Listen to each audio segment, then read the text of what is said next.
Welcome to my channel knowledge with Prabir. তোমরা সকলেই জানো আজকে এএনএম জিএনএমের মপ আপ রাউন্ডের রেজাল্ট বের হয়েছে। হ্যাঁ, অনেকটাই লেট করে বের হয়েছে আজ, তাই অনেকের অনেক প্রবলেম হয়েছে।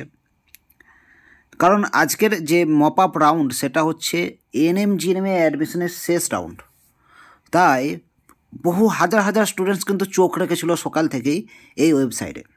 কিন্তু এই ওয়েবসাইটে প্রথম থেকে রেজাল্ট দেওয়া হয়নি। প্রায় দুপুর গড়িয়ে যাবার পর একটার পর রেজাল্ট দেওয়া হয়েছে।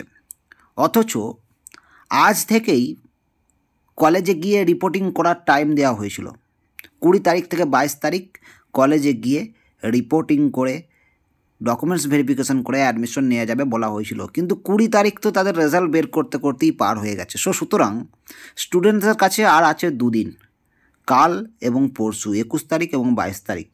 3 দিন বলা হলেও কিন্তু তাদের হাতে রয়েছে 2 দিন, কারণ আজকের দিনটা তাদের রেজাল্ট বের করতে করতেই চলে গেছে। তাই স্টুডেন্টসটা কিন্তু প্রচুর ভয়ে রয়েছে, প্রচুর টেনশনে রয়েছে। কি করবে, কি ডকুমেন্টস নিয়ে যাবে, কিভাবে ডকুমেন্টসগুলো কালেক্ট করবে, এই নিয়ে কিন্তু অনেক টেনশনে রয়েছে এবং কমেন্ট করেছে আমাকে, বহু মেসেজ করেছে, বহু SMS করেছে, বহু কল করেছে। এখন আজকের ভিডিওতে আমি কিন্তু প্রত্যেকটি ডাউট ক্লিয়ার করতে চলেছি, তাই বলবো প্রথম থেকে শেষ পর্যন্ত ভিডিওটি দেখো। প্রথমে ডকুমেন্টসের দিকে যাই। ওকে, প্রথমে আমরা বলবো যে ঠিক কাদেরকে কোন কোন ডকুমেন্টস নিয়ে কলেজে যেতে হবে এবং কবে যেতে হবে। দেখো, মপ আপ রাউন্ডের যে নিয়মাবলী, সেই নিয়মাবলীতে বলাই হয়েছিল, দেখো 7.1 এতে বলা হয়েছে যারা প্রথম বা দ্বিতীয় রাউন্ডে ভর্তি প্রক্রিয়া সম্পূর্ণ করেছে। কেউ প্রথম রাউন্ডে কলেজ পেয়ে গিয়েছিল, অ্যাডমিশন হয়ে গেছিলো, আবার মপ আপ রাউন্ডে ট্রাই করেছিল। কেউ সেকেন্ড রাউন্ডে অ্যাডমিশন হয়ে গেছে, আবার মপ আপ রাউন্ডে ট্রাই করেছিল। ঠিক আছে, তাদের ক্ষেত্রে, অর্থাৎ যারা প্রথম এবং সেকেন্ড রাউন্ডের মধ্যে কোথাও না কোথাও অ্যাডমিশন হয়ে গেছে, তাদের ক্ষেত্রে এরা যদি নতুন অ্যালটমেন্ট না পায়, অর্থাৎ মপ আপ রাউন্ডে যদি নতুন অ্যালটমেন্ট না পায়, তাহলে পূর্ববর্তী কলেজে তার বহাল থাকবে, সে সেখানে অলরেডি ভর্তি হয়ে গেছে। সুতরাং কাল পরশুর মধ্যে না গেলেও চলবে। যেহেতু সে কলেজে অ্যাডমিশন হয়ে গেছে, আশা করব তাদের কাছে ফোন নাম্বার রয়েছে, তাই না? আমি অ্যাডমিশন হয়েছি, নিশ্চয়ই আমি সেখানে গিয়েছিলাম, অ্যাডমিশন হয়েছি, সুতরাং নিশ্চয়ই আমি কোনো একজন কলেজের কোনো একজন স্যারের ফোন নাম্বার নিয়ে এসেছি। তো আমি কালকে ফোন করে নিতে পারি খুব জোর হলে। আমার যে ডাউট থাকে যে যেতে হবে কি, তাহলে আমি একটা ফোন করে নিতে পারি যে ম্যাম আমি তো মপ আপ রাউন্ডে ট্রাই করেছিলাম কিন্তু আমি পাইনি, সেক্ষেত্রে কি আমাকে যেতে হবে? তো এটা একটা করে নেওয়া যেতে পারে, কিন্তু যাওয়ার কোনো দরকার নেই, এখানে বলা হয়েছে। নম্বর 2 বলা হয়েছে, আর যদি নতুন অ্যালটমেন্ট পায় তবে নতুন কলেজে গিয়ে ভর্তি প্রক্রিয়া সম্পূর্ণ করতে হবে। যদি নতুন অ্যালটমেন্ট পায়, অর্থাৎ কারা না, যারা প্রথম এবং দ্বিতীয় রাউন্ডে কোথাও না কোথাও অ্যাডমিশন নিয়েছো, আবার মপ আপ রাউন্ডে ট্রাই করছিলে, তারা যদি নতুন কোনো একটি কলেজ পায় মপ আপ রাউন্ডে, তাহলে কি করতে হবে? আগেই বলে দিয়েছে, মপ আপ রাউন্ডে কোনো কলেজ পেলে আগের ভর্তি থাকা যে কলেজটি ক্যান্সেল হয়ে যাবে অটোমেটিক্যালি। সুতরাং আগের কলেজটি তোমার ক্যান্সেল হয়ে গেছে, তোমাকে কিন্তু এই মপ আপ রাউন্ডে যে কলেজটা পেয়েছো সেই কলেজে অ্যাডমিশন হতে হবে। তুমি হতেও পারো, নাও পারো। যদি তোমার অ্যাডমিশন হতে চাও, তাহলে তোমাকে আবার কালকে বা পরশু 21 তারিখ এবং 22 তারিখের মধ্যে গিয়ে ভর্তি প্রক্রিয়া সম্পূর্ণ করতে হবে।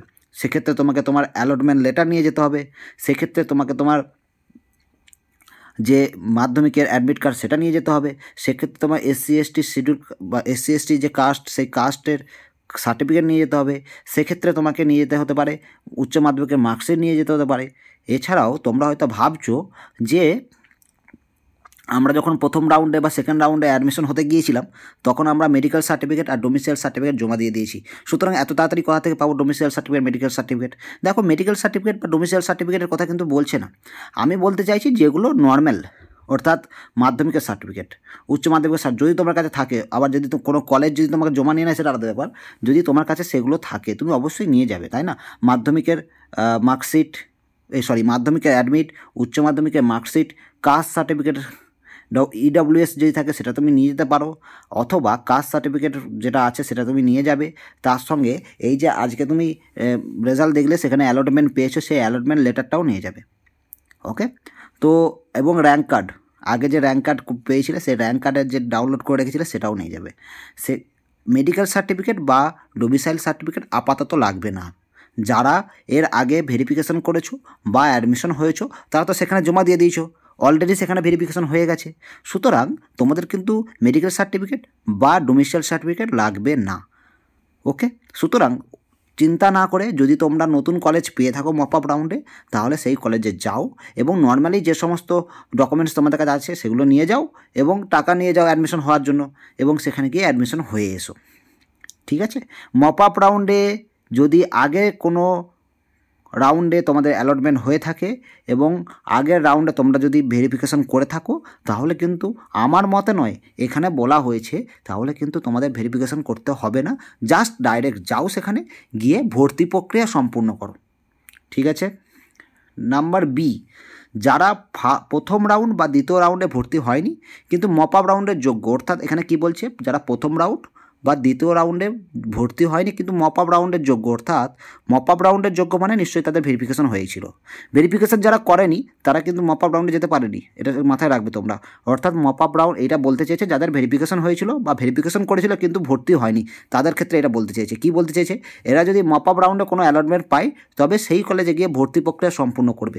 অর্থাৎ এখানে ভেরিফিকেশনের কথা কিন্তু বলেনি, সেই কলেজে গিয়ে ভর্তি প্রক্রিয়া সম্পূর্ণ করতে হবে। অর্থাৎ এক্ষেত্রেও তাই, যারা ভেরিফিকেশন অলরেডি একবার করে নিয়েছে কিন্তু ভর্তি হয়নি, তারা কিন্তু already domicile certificate, medical certificate এগুলো দিয়ে দিয়েছে। সুতরাং তাদেরকে বলছে না কিন্তু যে তোমাকে ডকুমেন্টস ভেরিফিকেশন করতে হবে, বলছে কলেজে গিয়ে ভর্তি হয়ে এসো। অর্থাৎ কাল এবং পরশু টাইমের মধ্যে তোমরা কলেজে যাও।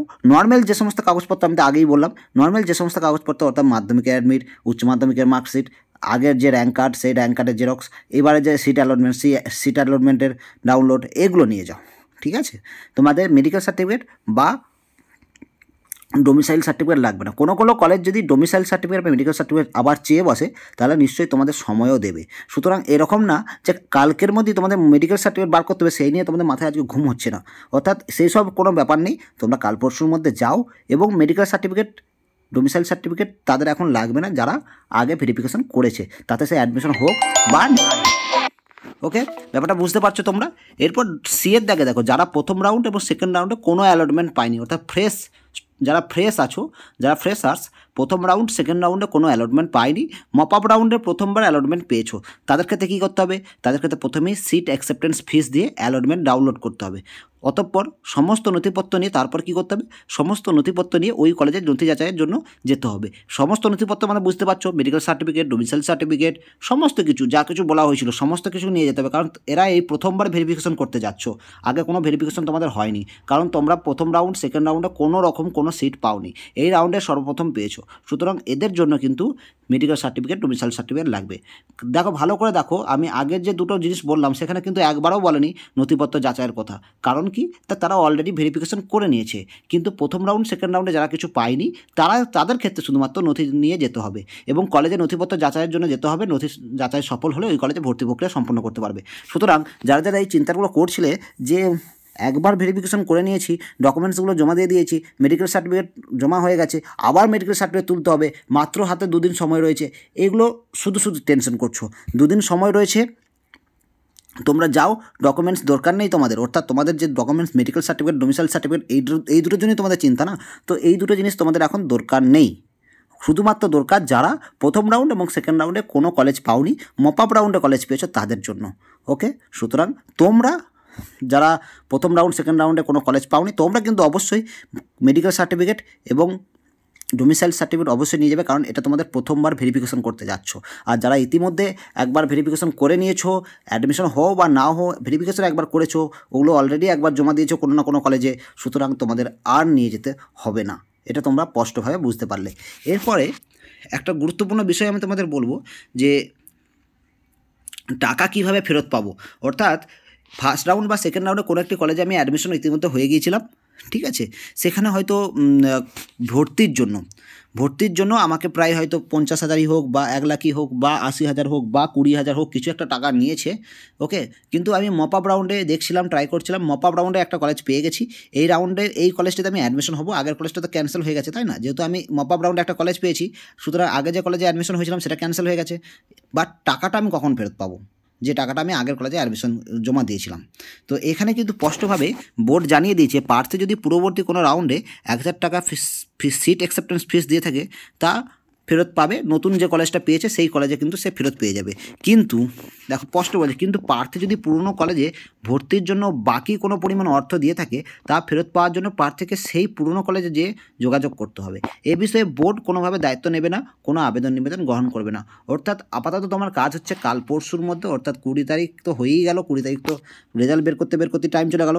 21 তারিখ এবং 22 তারিখের মধ্যে তোমাকে নতুন কলেজে গিয়ে অ্যাডমিশন হতে হবে।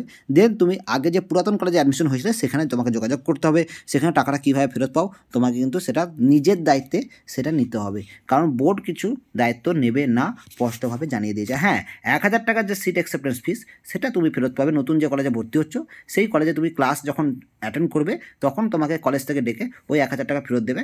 কিন্তু এই যে আগের কলেজে কোনো টাকা দিয়ে থাকলে সেটা তোমাকে সেখানে গিয়েই নিতে হবে, সেটা পুরো তোমার সম্পূর্ণ দায়িত্ব।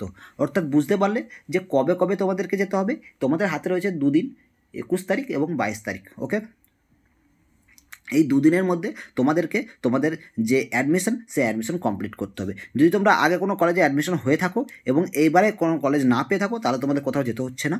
তোমরা তোমাদের ক্লিয়ারিটির জন্য তোমাদের সেই কলেজে ফোন করে জিজ্ঞেস করে নিতে পারো যে যেতে হবে কি না, কিন্তু যেতে হবে না। আর যদি তোমরা আগের কলেজে অ্যাডমিশন হয়ে থাকো আবার এই কলেজে কোনো একটা কলেজ পেয়েছো, তাহলে কিন্তু তোমাদেরকে অবশ্যই যে নতুন কলেজটা পেয়েছো সেখানে যেতে হবে। সেক্ষেত্রে মেডিকেল সার্টিফিকেট, ডোমিসাইল সার্টিফিকেট না নিয়ে গেলেও চলবে, কারণ আগে যেহেতু তোমরা একবার ভেরিফিকেশন করে নিয়েছো। আর যারা ফ্রেশার্স, যারা কোনো রাউন্ডে কলেজ পাওনি এবার পেয়েছো, তাদেরকে কিন্তু সমস্ত নথিপত্র নিয়ে যেতে হবে, সিট অ্যাকসেপ্টেন্স ফিস অ্যাকসেপ্ট করতে হবে এবং সমস্ত কিছু নিয়ে তোমাদের কিন্তু যেতে হবে। তারপর তোমাদের যাচাই হবে, নথিপত্র যাচাই হবে। নথিপত্র যাচাই যদি কমপ্লিট হয় তোমরা অ্যাডমিশন হতে পারবে। তোমাদের হাতে মাত্র 2 দিন, এই 2 দিনের মধ্যে সমস্ত প্রসিডিওর কিন্তু তোমাদের শেষ করতে হবে। আশা করব তোমরা বুঝতে পেরেছো। সো যদি না বুঝতে পারো অবশ্যই কমেন্টে করবে, কমেন্টে আমি অবশ্যই চেষ্টা করব তোমাদের কমেন্টের উত্তর দেওয়ার।